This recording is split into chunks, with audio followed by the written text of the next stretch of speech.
What if taking care of yourself actually helped you show up better for everyone else? I'm Janet Jacks, Coach Janet J, and this is your next best step.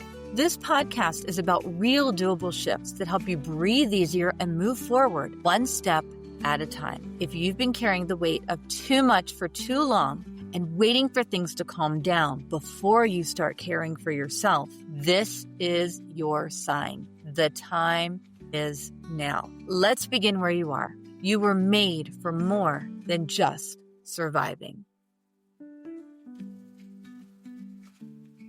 Hey there! We've been doing some heavier lifting this week. Monday, we talked about navigating post-holiday emotions with the Santa shock. And then Wednesday, we dug into how to actually ask for help when you need it. But today is different. Today is light. Today is easy. Today is fun. Because today, I want you to do something really simple that is going to make someone's day. And probably yours too. I want you to text a friend. And before you roll your eyes and think, Janet, I know I should text my friends, I'm talking about something specific here. Not, I need to catch up with her sometime. Not, I should reach out when I have news to share. Not even, I need to ask her about that one thing. I'm talking about texting someone just to say, hey, I thought of you. That is it. No agenda, no need, no crisis. Just connection. Here's what I have learned and what the research is backing up. We are terrible at reaching out to people, even people we genuinely care about, even when we know it would make both of us feel better. Let me paint you a picture. It is Tuesday afternoon. You are sitting in your car in a parking lot before heading into the store. Or maybe you are on your lunch break scrolling through your phone, or you are curled up on the couch with your coffee before the day really gets going. And someone pops into your mind. Your college roommate, your former coworker, that woman from church who always makes you laugh. You think, oh, I should text her. I wonder how she's doing. And then what happens? You don't. You tell yourself, she's probably busy. It's been too long. It'll be weird. I don't have anything specific to say. She will think I need something. Sound familiar? Well, here is the thing. She is probably thinking the exact same thing about you. There is fascinating research on this, and I want to share some of it with you because it's both heartbreaking and hopeful. A 2024 study in communication psychology found that 91% of people say they've lost touch with a friend they still care about. 91%! You are not alone in this. But when researchers made it easy to reach out, gave them time to draft a message, reminded them that the friend would likely appreciate it, only about a third actually did it. And here is the wild part. People were about as willing to call or text an old friend as they were to talk to a stranger. Think about that. Someone you have history with, someone you care about, someone who knows you. We treat that like it is just as daunting as approaching a stranger on the street. Why? Because we create barriers that do not actually exist. We tell ourselves stories. She has probably moved on. I should have reached out months ago. It's too late now. What if she thinks I'm only contacting her because I want something? What if the conversation gets awkward? What if she doesn't respond? Here is the truth. Most of these worries are completely made up. They are not based on evidence. They are based on fear. And that fear is keeping us from something that would actually be really good for both of us. Now, before you get discouraged, here's the beautiful part of the research. And this is from a 2022 paper published in APA Journal. That's the Journal of Personality and Social Psychology. People consistently underestimate how much others appreciate hearing from them. Let me say that again. Your friends appreciate hearing from you more than you think they will. The study found that when people reached out with a simple text, email, or call just to say hi, no special reason, no ask, just connection, the recipients felt way more appreciated and happy about it than the sender expected. And the study suggests that when a message is more unexpected, when it's been a while, it can feel even more meaningful to the person receiving it. So all that worry about it has been too long or this will be weird, that actually works in your favor. The longer it has been, the more meaningful your text will be. Now, I do want to zoom out for just a second and talk about why this matters so much right now. In 2024, Harvard's Making Caring Common project reported that about 21% of U.S. adults were experiencing serious loneliness, meaning they felt lonely frequently or almost always. And when they asked people what would help most, the most widely endorsed solution was simple and doable. Taking time each day to reach out to a friend or family member. 83% of respondents endorsed this approach. Not have a 2-hour deep conversation, not schedule a coffee date 3 weeks from now, just reach out. And globally, the World Health Organization reported in 2025 that 1 in 6 people worldwide are affected by loneliness. And that loneliness and social isolation are associated with an estimated 100 deaths per hour. More than 871,000 deaths a year. Loneliness is not just a bad feeling. It is a public health crisis. The good news is that the solution is available to almost all of us. Now, some of you might be thinking, wait, didn't we just talk about reaching out on Wednesday? And yes, and that was different. Wednesday was about asking for help when you actually need something. When you are drowning, when you are feeling overwhelmed, or you need practical support, or you are struggling to keep your head above water. That is important. That is hard. That is vulnerable. But today is about connection without agenda. Today is about reaching out when you don't need anything except to remind someone they matter to you. This is the oil that keeps friendship running smoothly. This is the thinking of you that says our friendship does not only exist in crisis mode. When we only reach out when we need something, friendship starts to feel transactional. And when friendship feels transactional, we start to avoid it even more because we do not want to become a burden. When we reach out just because, when we send that "this made me think of you" text, we are saying, you are not on my to-do list.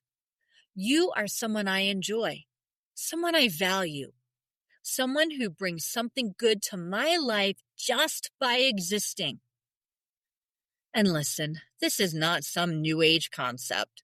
Scripture has been telling us this all along. Hebrews 10:24-25 says, "And let us consider how we may spur on one another, on toward love and good deeds, not giving up on meeting together, as some are in the habit of doing, but encouraging one another." Not giving up meeting together. not giving up reaching out, not letting the connection fade just because life gets busy. Even the quick text, the "hey, thinking of you," that is a form of encouragement. That is a form of spurring one another on. And here's one that really hits home for me. Proverbs 27:10 says, "Do not forsake your friend or a friend of your family." Sometimes forsaking does not look like a dramatic falling out. Sometimes it looks just like silence, like letting too much time pass, like assuming someone else is reaching out to her, so you don't need to. And then there's 1 John 1:7. But if we walk in the light as he is in the light, we have fellowship with one another, and the blood of Jesus, his Son, purifies us from all sin. Walking in the light together, fellowship with one another. This is what we were designed for. God did not create us to live in isolation.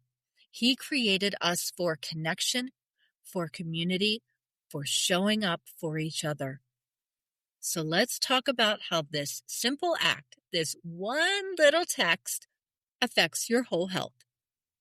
Mentally, when you reach out to someone, you are interrupting those spirals of "no one cares" or "I'm all alone" with actual evidence that you have people that matter to you. Communication researcher Jeffrey Hall and colleagues found that even one quality connection with a friend in a day, catching up, joking, showing care, can boost well-being and lower stress by the end of the day. Emotionally, there's something about initiating connection that reminds you that you have something to offer. You are not just the person who receives love, you are someone who gives it. And a 2024 study led by Dr. Julia Vaught at the University of Reading, published in Current Psychology, found that people tend to overlook how powerful small social gestures are, like checking in on a friend, and that these simple connections can rival or even outshine common treat yourself strategies for boosting mood. Physically, this one might surprise you, but social connection is linked to better overall health. When you reduce that low-grade stress of isolation, when you create those micro moments of warmth and connection, your body responds. Your nervous system calms down a little. Your stress hormones decrease. Spiritually, when we reach out to someone, we are practicing what it means to love our neighbor. We are being the hands and feet of Christ. We are reflecting God's own initiating love. He reached out to us first, right? He didn't wait for us to get our act together. He did not wait for us to have the perfect words. He just showed up in our mess and said, "I love you." So here's your next best step. And I want you to do this today, not sometime this week, not when I have time. Today. Here is what I want you to do. Step 1, pick one person, not 5 people, not your whole contact list. Just one. Pick someone you like, someone you miss, someone who makes you smile when you think about them. Not the most complicated relationship, not the person you are angry at, not the person you owe an apology to. Just someone you genuinely enjoy. Step 2, keep it simple. Here are some templates if you need them. "Hey, you popped into my mind today. Hope you are doing okay." Or, "Saw this thing and it made me think of you. Smiley face." Or, "Quick hello from my coffee break, car, couch. Thinking of you and hoping you are well. No need to respond right away. I just wanted you to know I was grateful for you." That's it. under 25 words, 1 or 2 sentences. Step 3, send it without editing yourself to death. This does not need to be perfect. This is just you saying hi to someone you care about. Do not overthink it. Do not wait for the perfect emoji. Do not rewrite it 17 times. Just send it. Step 4, this is important. Release the outcome. They might text back immediately. They might text back later today.